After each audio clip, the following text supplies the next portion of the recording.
Hey everyone, I hope you're having a great day so far. My name is Russ Mason, and I'm currently making a series of videos on being the salt of the earth and what that means exactly to you and I in the 21st century. In Matthew 5:13, Jesus said that we would be the salt of the earth.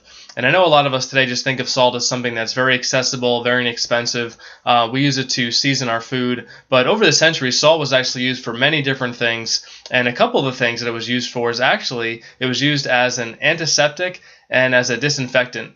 And I know sometimes we think of salt, we put it in a little bit of warm water and we'll gargle with it if we have a sore throat, if we feel like we're becoming sick. We'll gargle with the salt water in hopes to kind of ward off and prevent any sickness from occurring. Also, we use mouthwash all the time.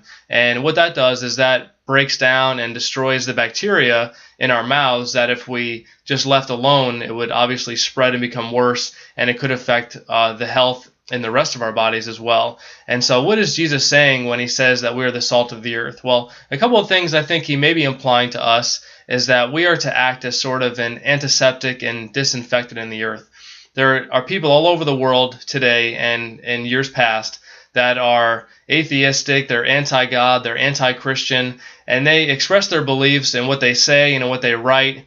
And they are spreading this throughout the world just through what they believe and what they're doing on a daily basis. And I think Jesus is saying, I've put you in the earth as Christians, as the salt of the earth, as an antiseptic. I've asked you to come and to speak and to write and to do certain things in your daily lives that will help neutralize and even counteract all of this anti-God, anti-Christian, atheistic beliefs, words, and actions that are occurring in the world. I've come to send you to neutralize and to slow down and to prevent this from spreading as quickly as it could if you were not here. And so what we do on a daily basis, what we say, has a tremendous impact on the world around us.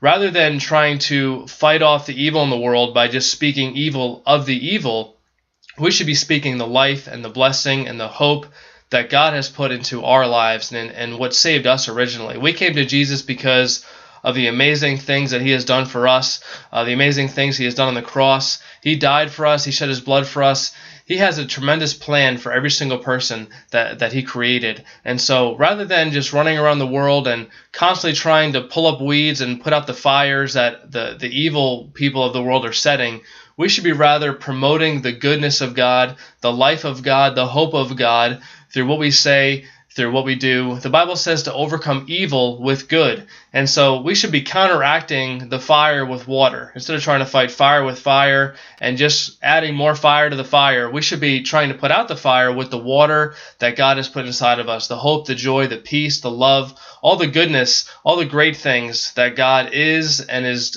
giving to his people and pouring into his people. We should be trying to promote that and speak of that, rather than simply trying to counteract what the world is doing simply by the same way that the world is doing it. So be blessed today. Be encouraged and know that you are here. Jesus has sent you to be an antiseptic, a disinfectant in the earth. You're here to neutralize and prevent the spread of bacteria, so to speak, the anti-God, the anti-Christian, the atheistic mindsets, philosophies, and worldly views that the world is trying to propagate and spread all around the world. You're here to prevent that, slow it down, and to promote what God is doing in the earth, promote the good things that are happening in people's lives, and to spread the good news of God's goodness all throughout the earth. You are God's precious possession and treasure. He has an amazing plan for your life, and he has sent you to be the salt of the earth. So go forth today spreading good news of God's goodness everywhere you go. Please join me on Facebook and Twitter for regular inspiration and encouragement. I also invite you to visit my website at russmason.org for teachings and other videos, and also my blog. And I just pray that you will be filled with all of God's goodness, that you will spread his love and his kindness and his joy everywhere that you go, and that through you God will shine bright, and that you truly will be the salt of the earth. Have an awesome day. Thanks so much for watching.